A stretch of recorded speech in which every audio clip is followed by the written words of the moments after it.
Assalamualaikum warahmatullahi wabarakatuh. Halo, ketemu lagi di Ruang Belajar IPS. Pagi ini, tema yang akan kita bahas, Indonesia Masa Demokrasi Parlementer tahun 1950 sampai 1959. Tujuan pembelajarannya, siswa dapat mendeskripsikan perkembangan politik, ekonomi, sosial, budaya di Indonesia pada masa demokrasi parlementer. Oke, kita lanjut dengan semangat pagi. Anak-anak, Indonesia mengalami masa demokrasi parlementer dimulai dari tanggal 17 Agustus 1950 sampai 6 Juli 1959.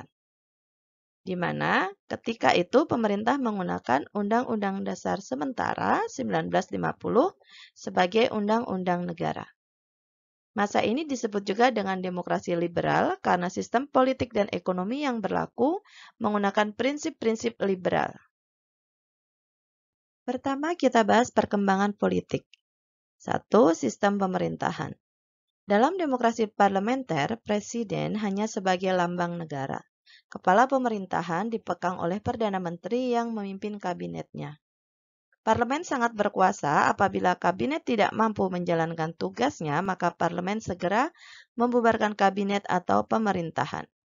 Masa demokrasi parlementer di Indonesia memiliki ciri khas banyak partai politik yang saling berebut pengaruh untuk memegang tampuk kekuasaan. Hal tersebut yang menyebabkan seringnya pergantian kabinet atau pemerintahan. Kabinet atau pemerintahan pada masa demokrasi parlementer di Indonesia bisa kalian lihat di dalam tabel. 1. Kabinet Natsir, Kabinet Sukiman, Kabinet Wilopo, Kabinet Ali Sastro Amijoyo I, Kabinet Burhanuddin Harahap, Kabinet Ali Sastro Amijoyo II, Kabinet Juanda. Dari tahun 1950 sampai 1959 telah terjadi 7 kali pergantian kabinet. Jatuh bangunnya kabinet membuat program-program kabinet tidak dapat dilaksanakan sebagaimana mestinya. DPR atau parlemen dapat menjatuhkan pemerintah, eksekutif, dengan mosi tidak percaya. Hal ini karena Perdana Menteri dan kabinet bertanggung jawab kepada parlemen atau DPR. Yang kedua, kita bahas sistem kepartaian. Sistem kepartaian yang dianut pada masa ini adalah sistem multipartai, yaitu sistem kepartaian yang memiliki banyak partai politik. Partai politik cenderung memperjuangkan kepentingan golongan sendiri daripada kepentingan nasional. Hal ini yang menyebabkan terjadinya pergantian kabinet dan menyebabkan stabilitas politik, ekonomi, sosial, dan keamanan yang terganggu. Bisa kalian lihat di dalam tabel. 3. Pemilu 1955. Pemilihan umum tahun 1955 dilakukan dalam 2 tahap.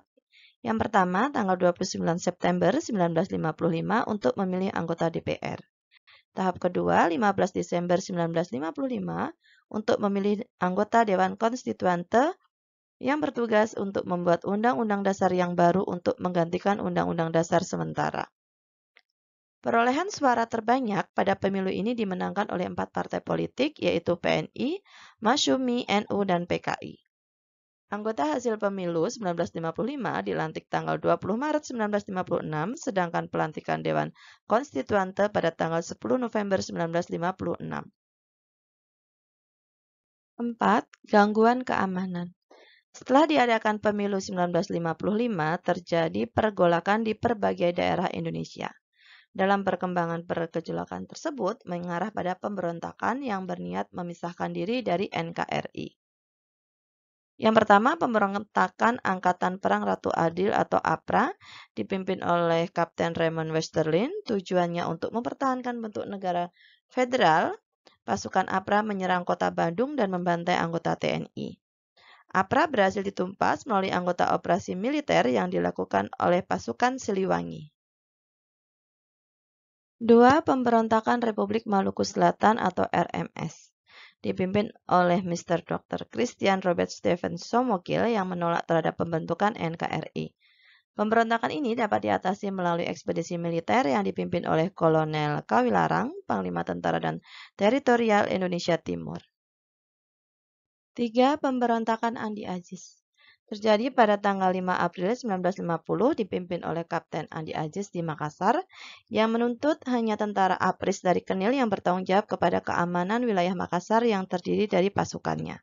Andi Aziz akhirnya ditangkap di Jakarta, pasukannya menyerah dan ditangkap oleh pasukan militer RI di bawah Kolonel K. Wilarang. 4. Pemberontakan PRRI dan Permesta. Terjadi di Sulawesi karena kurang harmonisnya hubungan pemerintah pusat dan daerah masalah keuangan. Selanjutnya dibentuk Gerakan Dewan. Puncak pemberontakan tanggal 10 Februari 1958, Ahmad Hussein mengumumkan PRRI di Sumatera dan 17 Februari 1958 Permesta di Sulawesi. Pemerintah melancarkan operasi militer di mana tanggal 29 Mei 1961 Ahmad Hussein dan tokoh-tokoh PRRI lainnya menyerah.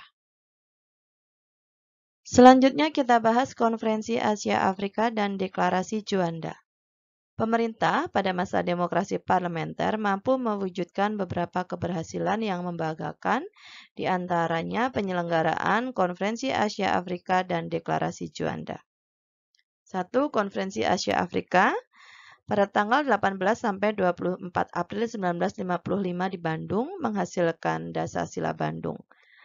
KAA mampu membawa pamor Indonesia karena kemampuan menyelenggarakan konferensi tingkat internasional dan dukungan bagi pembebasan Irian Barat yang masih diduduki oleh Belanda. Konferensi Asia Afrika juga berpengaruh internasional. Setelah berakhirnya Konferensi Asia Afrika, beberapa negara Asia dan Afrika mulai memperjuangkan nasibnya untuk mencapai kemerdekaan dan kedudukan sebagai negara berdaulat penuh. Selain itu, KAA menjadi awal lahirnya organisasi gerakan non-blok. 2. Deklarasi Juanda. Pemerintah Kabinet Juanda mendeklarasikan hukum teritorial. Deklarasi tersebut dikenal dengan Deklarasi Juanda. Penetapan Deklarasi Juanda dilakukan dalam Konvensi Hukum Laut PBB ketiga tahun 1982, United Nations Convention of the Law of the Sea atau UNCLOS 1982. Pengakuan atas Deklarasi Juanda menyebabkan luas wilayah Indonesia meluas hingga 2,5 kali lipat dari 2.027.087 km persegi menjadi 5.193.250 km persegi. Yang kedua, kita bahas perkembangan ekonomi pada masa demokrasi parlementer. Permasalahan ekonomi yang dihadapi pemerintah pada masa ini mencakup permasalahan jangka pendek dan jangka panjang. Jangka pendek adalah tingginya jumlah mata uang yang beredar dan meningkatnya gaya hidup. Permasalahan jangka panjang adalah pertambahan jumlah penduduk dan tingkat kesejahteraan yang masih rendah. Upaya pemerintah untuk memperbaiki kondisi ekonomi sebagai berikut. 1. Gunting Safrudin. Menteri Keuangan Safrudin Prawira Negara mengambil kebijakan memotong semua uang yang bernilai Rp2,50 ke atas hingga nilainya tinggal setengahnya. Melalui kebijakan ini, jumlah uang yang beredar dapat dikurangi. 2. Sistem ekonomi gerakan benteng. Merupakan usaha pemerintah untuk mengubah struktur ekonomi kolonial menjadi struktur ekonomi nasional. Tujuannya untuk menumbuhkan kelas pengusaha di kalangan bangsa Indonesia. Pengusaha Indonesia yang bermodal lemah perlu dibimbing dan diberikan bantuan kredit. Pengusaha pribumi diharapkan secara bertahap berkembang menjadi maju. Tujuan gerakan ekonomi benteng tidak dapat tercapai dengan baik dan mengakibatkan beban keuangan pemerintah makin besar. Hal ini dikarenakan 1. Pengusaha pribumi tidak dapat bersaing dengan pengusaha non-pribumi dalam sistem ekonomi liberal. 2. Pengusaha pribumi cenderung memiliki mental konsumtif. 3. Pengusaha pribumi sangat tergantung pada pemerintah. 4. Kurang mandiri dan dalam mengembangkan usahanya. 5. Ingin cepat untung besar dan hidup mewah. 6. Menyalahgunakan kebijakan kredit untuk mencari keuntungan. 3. Nasionalisasi perusahaan asing. Nasionalisasi perusahaan asing dilakukan dengan pencabutan hak milik Belanda atau asing yang kemudian diambil alih atau ditetapkan statusnya sebagai milik pemerintah Republik Indonesia. 4. Financial Economy atau FINEC. Rancangan persetujuan FINEC yang diajukan Indonesia terhadap pemerintah Belanda pada masa Kabinet Burhanuddin Harahap adalah 1. Pembatalan persetujuan FINEK hasil KMB. 2. Hubungan FINEK Indonesia-Belanda didasarkan atas hubungan bilateral. 3. Hubungan FINEK didasarkan atas undang-undang nasional, tidak boleh diikat oleh perjanjian lain.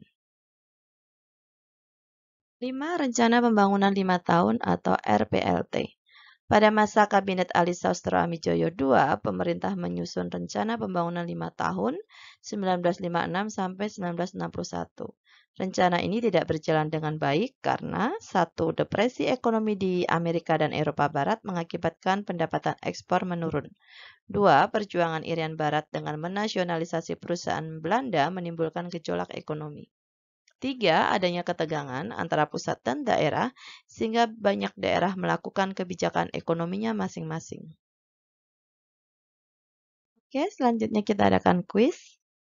Jelaskan kehidupan masyarakat Indonesia pada masa demokrasi parlementer pada bidang kehidupan sosial, pendidikan, dan kesenian. Kerjakan di buku latihan ya. Alhamdulillah, selesai sudah pembelajaran kita hari ini. Tetap semangat belajar, patuhi protokol kesehatan, dan ingat stay at home. Ketemu lagi di ruang belajar IPS selanjutnya. Bye-bye. Assalamualaikum warahmatullahi wabarakatuh.